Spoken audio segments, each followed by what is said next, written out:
I'm here at the 2016 retreat, and this year it's all about storytelling. So I have an amazing bunch of members here and we're all sharing and learning from each other's experiences.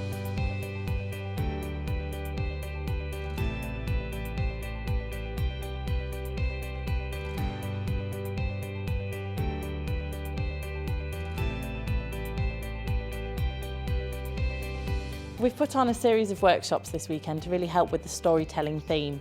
So we started a workshop with Dr. Avery Easton all about how to write your own story, how to understand what a narrative is, whether that's something that you want to do, and then kind of did a little workshop about how to create that. We've then done a workshop about Indian dance movements. So how can we tell our stories through movements and our physique, which was fantastic. And on Sunday morning we did an amazing workshop all about music therapy. So how does music help us understand our own emotions? How does it help us meditate, spend more time understanding what we've been through, and also how to express that for others? What we'll do is ta, ka, pi, mi, right? So right, left, clap, side.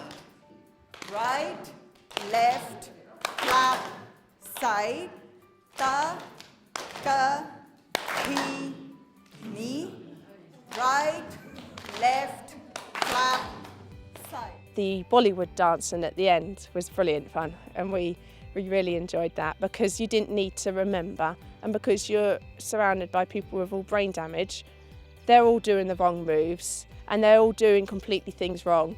So when you're out of time, you don't look the misfit, because if you're doing everything correctly, they're the ones what look out of place. 5, 6, 7, and look at you. I enjoyed the dancing session. That was interesting. Yes, I did a bit of Indian dance, and yeah, that was a good session. So I thought we'd start by making some music. So how about you just come and have a look at the instruments, try any of them, and choose something that just stands out for you, that appeals to you.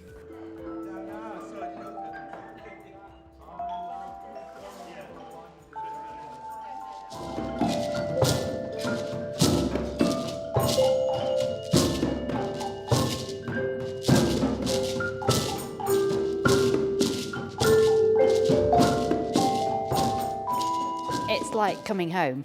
It's a family, you know, we're all, it doesn't matter whether there's new people or old people, we all just feel really comfy around each other because we're all the same in a way, so it's really nice. You sort of build quite a strong bond with people, and we can say exactly what we like, and it's, as I said to her when I first came here, this is nice because I haven't got to pretend to be normal.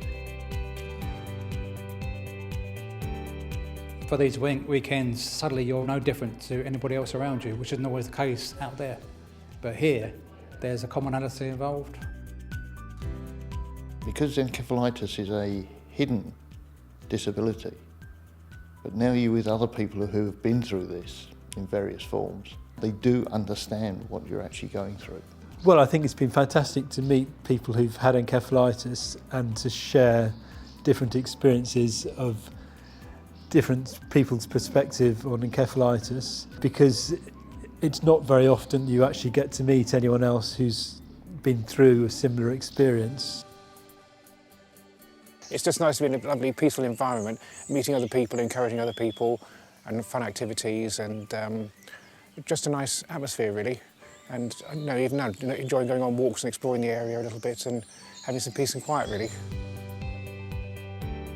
We came 2 years ago and had a great time speaking to all the people, understanding more about encephalitis and seeing people with the same condition that my husband had. Some were worse, some were slightly better, and that made a huge difference how I moved forward with living with my husband with encephalitis. And coming back this weekend, it's great to see the people, because now it feels more like people we know and not as daunting because we're not strangers. We're with people who very friendly and everyone welcomes us, so it makes such a difference.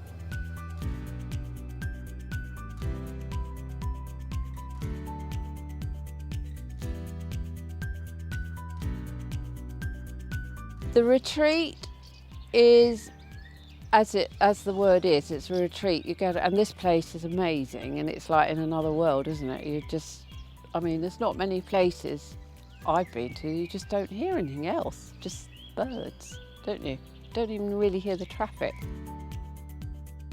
So the retreat is that, getting away. Now, like meeting old friends again, because you meet people, then you think, once we remember who we all are and everything, and you're not embarrassed because you don't know someone's name. But here, you can either look at this or ask them, and people don't mind. And it's just sharing our stories and helping each other.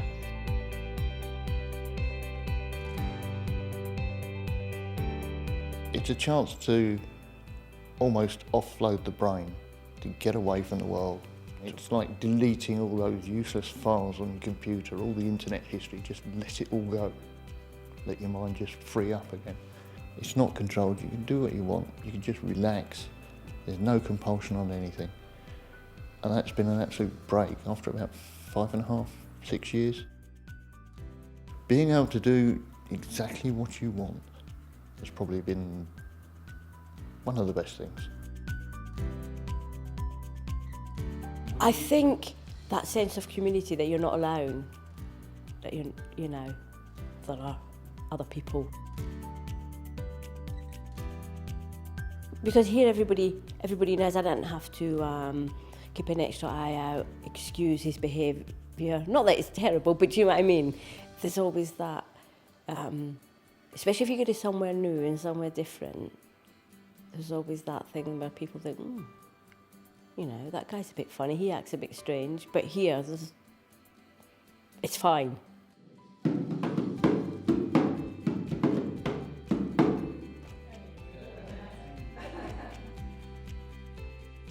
I think it's the fact that I don't feel isolated anymore, because I always say to my family, at home it's nice because you're with family and friends, but it feels like I'm a bit on another planet with them. But when I come here, I feel like I'm amongst my own people, which sounds really bizarre.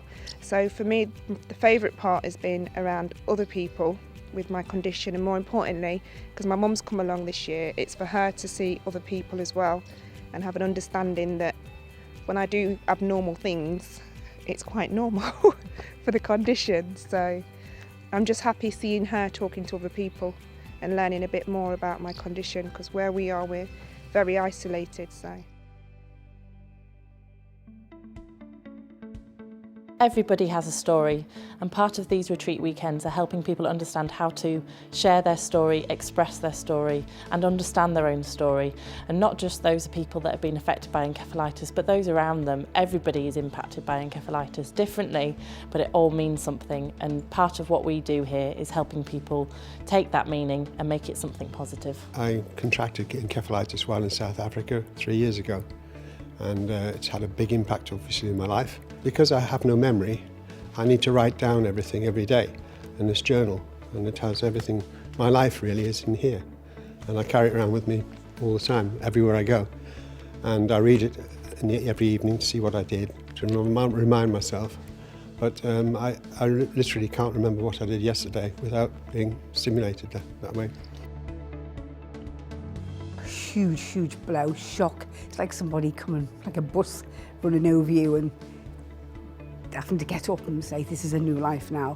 And that was probably the harder part. But once we turned a corner and we've got this new life, it's really, I would say, easier, because we've accepted how we live now.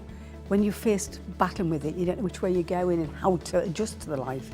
Once you've adjusted, it's easier, more relaxing, and quite therapeutic at home as well. So our home life is really quite organised. And Eddie now remembers things that we've arranged in his diary, because you see he has that Falifax. Every day we go through it. Everything we do goes into the Falifax. But I've become so different. I've got a different role now. I wasn't a secretary before, now I feel I've got other skills. But we work as a team. Eddie's really good and lets me help him so much and guide him. That is the biggest thing that I've had to do, for Eddie to let me sort of have reverse roles a little bit. It's definitely not the end, it's more of a new beginning. A chance to connect with things you hadn't actually thought about or just dismissed out of hand previously. So for me, it's medically, yes, people look at it as a bit of a disaster, but it's actually a new beginning. It's happened, but it's not the end. It's a new start, a new chance.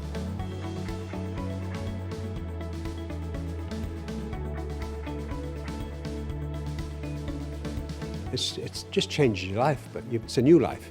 But you can make it a positive life, just as it was before. Positive and forward thinking. As I say, seize the day. It's important. Well, you always become a new person. You have to relearn quite a lot. Things you sort of take for granted. Oh, that's easy. Anyone can do that. Like remembering details, something like that. You think, well, that's easy. Someone might think that. So adjusting to it, it's quite a lot of work. And you need to be patient as well. It takes time. It's not like having a cold, get better in a couple of weeks. I think it's more in terms of, people talk in terms of years really, rather than weeks. And even people I've met here who've had it many more years before than I did said even, recently things are still getting better for them. So I think you have to be positive about it really. I'm enjoying what I'm doing now, so yeah, I've adjusted to it really.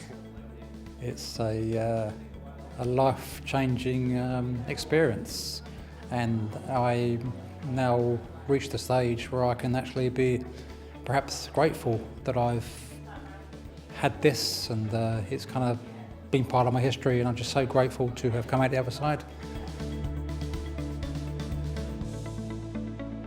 I've had it for 18 years, possibly. But you can still learn. I'm still learning and tweaking my strategies. So I come here and I listen to other people's ideas, because you can't go to the doctors and say, how do I solve this problem? My brain can't do that. But you can come here, chat to someone with brain damage, and they'll say, well, I do it this way. So I'm open to all ideas, and I'll try it their way. If it works, it's great. If it doesn't matter, at least I've tried it.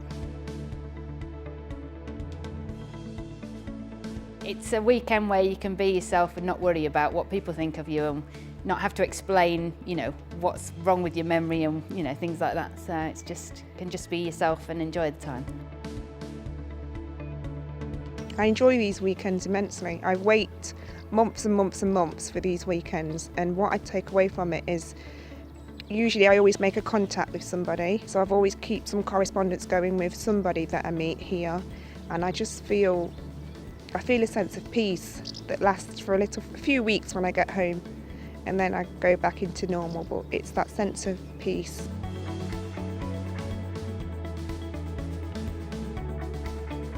Be brave and come along, and because it'll change your life, definitely. Yeah, it was a turning point in my sort of recovery.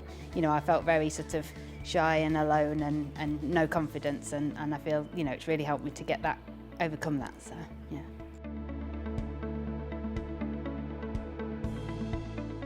The retreats for the Encephalitis Society are one of our key chapters in our story of our charity, and we're coming to the end of this chapter, but there's so many more chapters to come, and we can't wait to have more members experience the powerful weekends that are the retreat weekends.